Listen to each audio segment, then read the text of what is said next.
du Burundi. Sur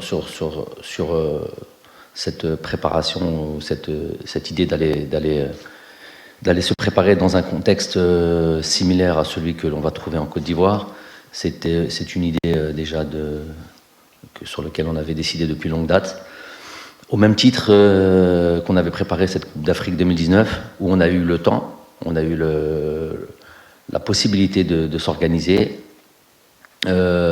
Nous étions partis au Qatar dans des conditions qui ressemblaient beaucoup à ce qu'on allait retrouver en Égypte.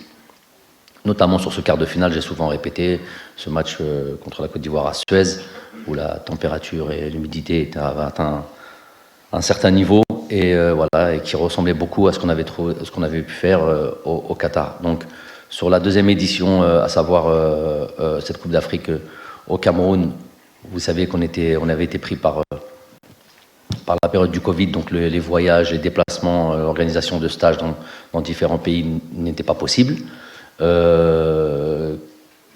Et donc ça ne permettait pas d'avoir la préparation optimum. Vous savez qu'au mois de janvier, se préparer au Qatar, ou encore pire en Afrique du Nord, par exemple en Algérie, n'étaient pas les conditions qu'on allait retrouver au Cameroun.